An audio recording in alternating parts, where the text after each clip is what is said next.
Hola, ¿qué tal? ¿Cómo están? Me da mucho gusto saludarlos nuevamente. Mi nombre es Paulina Araiza y el día de hoy vamos a continuar con nuestra pintura inferior, que es un prepintado de valores tonales.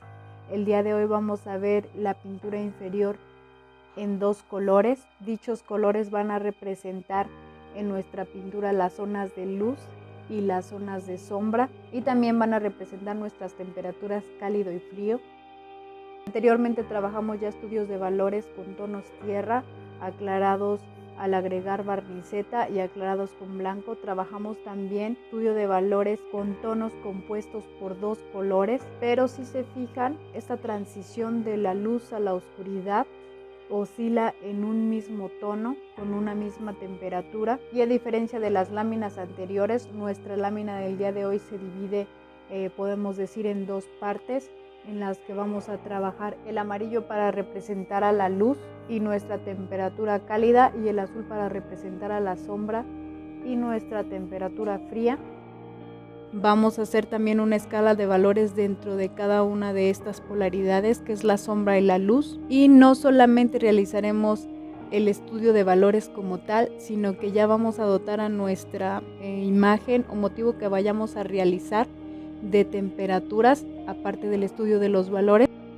Vamos a comenzar nuestro ejercicio nuevamente con un ejemplo de fotografías del natural, con estas puestas de sol, en las cuales podemos observar en el horizonte cómo los azules se intensifican hacia la oscuridad del cielo y cómo los amarillos se intensifican hacia el sol cuando éste se pone, es decir, cuando está más alto el sol. Vamos a poder observar que el amarillo no es tan notorio, podemos decir que la luz es más fría, y conforme se va poniendo el sol se va haciendo más rojiza, pero siempre es como si tuviéramos una capa atrás de la nubosidad. Incluso si ustedes pueden ver los naranjas, atrás del naranja o la tonalidad que tiene el sol es más amarilla. Este fenómeno es bellísimo, sobre todo si les gusta el paisaje, y entenderlo nos va a ayudar bastantísimo en lograr hacer las lecturas de las transiciones en el color, que bien pueden trasladarse no solamente a una pintura que está iluminada por la luz natural, sino también por la luz artificial. Hago aquí este comparativo, como la industria imita precisamente las tonalidades de la luz natural, desde la más cálida hasta la más fría. Una de las teorías del color que a mí me gusta bastante es la teoría de von Gutte. Él se adelantó en afirmar que la clave está en que en realidad los colores se forman no solo con luz, sino también con su complemento, que es la sombra. Dentro de las polaridades que él nos explica, nos dice que frente al amarillo está el azul, y nos dice que así como el amarillo siempre va acompañado de luz, lo mismo puede decirse del azul, que trae consigo el principio de la oscuridad. El amarillo es por ende el color más cercano a la luz, y el azul el color más cercano a la sombra, al negro. Él creía también que solo existían dos colores puros, que era el amarillo y el azul, y que los demás se derivaban de estos. Y en resumidas cuentas nos dice que no podemos hablar de luz sin hablar también de oscuridad. Vamos a realizar 4 columnas con diferentes tonos de amarillo y también diferentes tonos de azul. En esta primera columna estoy utilizando amarillo ocre y azul ultramar. El azul ultramar es un azul que tiene un matiz rojo, uno de los azules más utilizados en la pintura inferior. Incluso lo vimos en una lámina anterior en la cual mezclábamos el azul con el amarillo ocre para crear verdes, y a diferencia del ejercicio anterior en el cual los mezclábamos, aquí debemos de cuidar que estos dos tonos no se mezclen entre sí, a menos de que la composición se los pida, y que en algunos casos los tonos puedan ser deseables, pero ya no estaríamos respetando nuestra pintura inferior en dos colores. Seguimos utilizando nuestra barniceta 4. Recuerden que es importante en nuestra capa de pintura inferior utilizar menos cantidad de aceite y respetar sobre todo nuestra regla de graso sobre magro o nuestra regla de oro. En la parte más oscura el color va diluido al 50%. Recuerden que esta primera capa de pintura es más diluida. Aquí yo estoy dividiendo la escala en dos partes, con 5 valores para cada tono. Al hacerlo de esta manera vamos a poder establecer inmediatamente la dirección general de la temperatura, tanto en áreas claras, poniéndolo un poco más diluido, cálidas, como en áreas frías y más oscuras, aunque también la luz puede ser más saturada en algunas áreas, al igual que en la parte de las sombras, y por lo tanto va a ir menos diluida la pintura. Vamos a utilizar siena natural y azul cobalto. Vamos a utilizar dos tipos de siena natural. En esta columna estoy utilizando un siena natural que es más transparente, y el azul cobalto, uno de los azules que es muy utilizado para pintar el cielo, sobre todo cuando el sol está más alto, y si se fijan la luz es como más blanca, más neutra, un azul más neutro, y con neutro no me refiero a que sea oscuro, sino que no tiene un matiz, a diferencia del ultramar que tiene un matiz cálido. Conocer este fenómeno de la luz nos va a ayudar bastantísimo a resolver nuestro trabajo, independientemente si van a trabajar del natural o de una fotografía. Al identificar de qué temperatura es la fuente de luz, vamos a poder identificar también los dos colores que trabajaremos como pintura inferior. Vamos a poder observar que existe siempre una polaridad, sobre todo si se trata de luz natural o de una luz sin filtros, digamos. Vamos a observar que si las luces son cálidas, las sombras van a ser frías y viceversa, y nos vamos a enfocar precisamente a la polaridad entre el amarillo, que va a representar a la luz, y el azul, que va a representar a las sombras. Aquí estoy utilizando siena natural y azul Prusia. Este siena natural es un poco más oscuro, y el azul Prusia, aunque lo diluyan mucho, es un color que tiene muchísima pigmentación y tiene una tendencia como un tanto verdosa. Digamos que en esta tabla, al comparar los 4 tipos de azul, va a ser el azul más frío, el azul más profundo, el azul más oscuro también. Siempre al diluir o aclarar el color con blanco nos va a permitir ver ese matiz que está escondido en muchos de nuestros tonos, y que de alguna manera va a influir de manera decisiva en nuestras mezclas. Obviamente también en este caso en nuestra pintura inferior. Aquí podemos ver ese matiz del Prusia del que les hablaba, que es un tanto verdoso.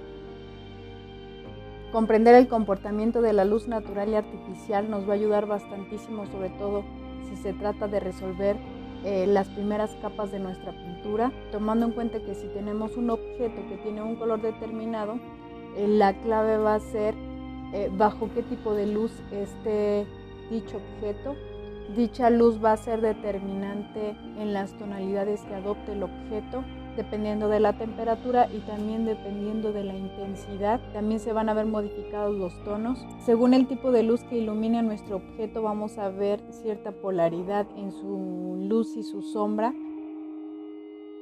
Este pequeño ejercicio se centra estrechamente en la dirección del color de la pintura final. La luz es igual al color y al calor de la imagen, y la sombra igual al color y a la frialdad de la imagen también. Aquí podemos ver cómo la polaridad de la luz y la oscuridad se transforma en la polaridad del color con el azul y el amarillo. La luz es el punto de partida del amarillo y la oscuridad es el del azul.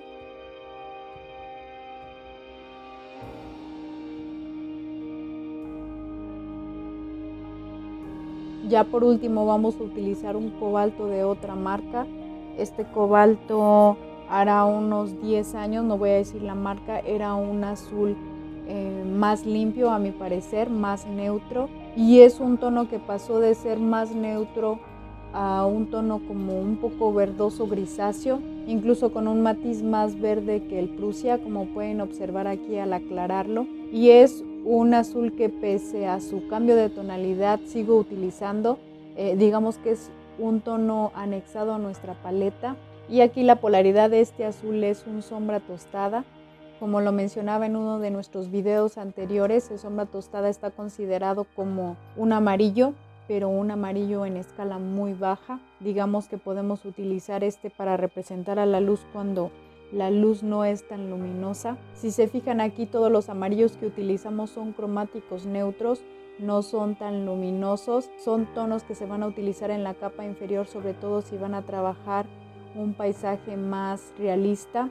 Esto atendiendo a que eran los tonos que se utilizaban en la pintura clásica, una pintura más oscura en la que había unos contrastes de luz y de sombra muy marcados.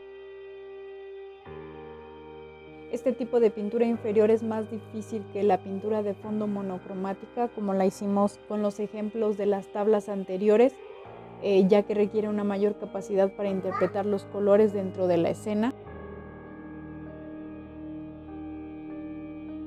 Recapitulando lo anterior, tenemos aquí nuestras polaridades de luz y de sombra representado por los amarillos y por los azules, que muy bien podemos intercalar. Podemos utilizar el cobalto con un sombra tostada o el prusia con un amarillo ocre y viceversa. Si se fijan, son muchas las variaciones que podemos hacer tan solo con estos tonos, y también dependiendo de la intensidad o cantidad de luz de nuestra pintura. Este estudio de valores a partir de la luz y la sombra y las temperaturas no solamente la podemos utilizar en el paisaje.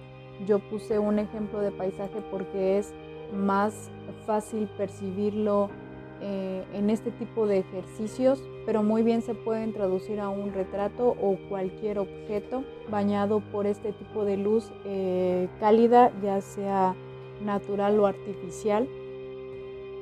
Aquí estoy utilizando 4 tipos de azul.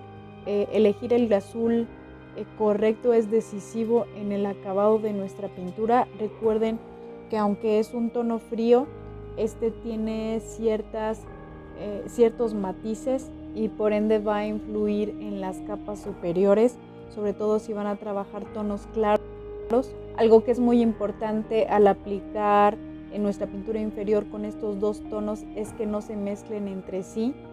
Como todos sabemos, el mezclar el azul con el amarillo nos va a dar una tonalidad verde, y si hablamos específicamente que estamos haciendo el estudio de 2 colores, este tercero ya no da cabida. Esto a menos de que nuestra composición no lo pida. Por ejemplo, si van a trabajar árboles o si van a trabajar un bosque, de alguna manera podría ayudarnos, pero ya estaríamos trabajando con 3 colores.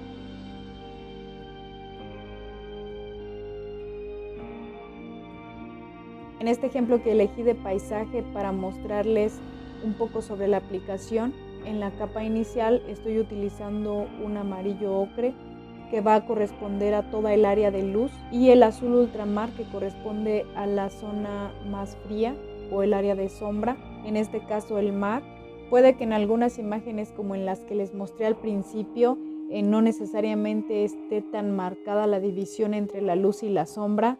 Puede haber intervalos, por ejemplo en un mar en el que se refleja el sol y entonces la luz digamos entra un poco en las zonas de sombra, y viceversa, por ejemplo cuando el sol casi se mete y entonces el azul aparece en la parte superior del paisaje y en la parte inferior también. Hasta aquí las capas en la pintura no tienen mucho que ver con la mimetización del color o sacar el tono exacto de la pintura. Lo que sí es muy importante es saber seleccionar aquel color que le va a dar a nuestra pintura ese efecto de tonificar, de crear una atmósfera uniforme que le ayude a las capas superiores, y sobre todo en este caso de la pintura inferior en 2 tonos, que nos ayuda a resaltar las temperaturas, frío y cálido, o luz y sombra. Espero que este tutorial les sea de utilidad. Si tienen dudas, no olviden dejarla en los comentarios. Estaré atenta y gustosa de poder resolverlas. Si saben de alguien a quien pudiera interesarle esta información, no duden en compartirlo, se los agradecería mucho. Y como siempre, los espero con gusto en el siguiente video.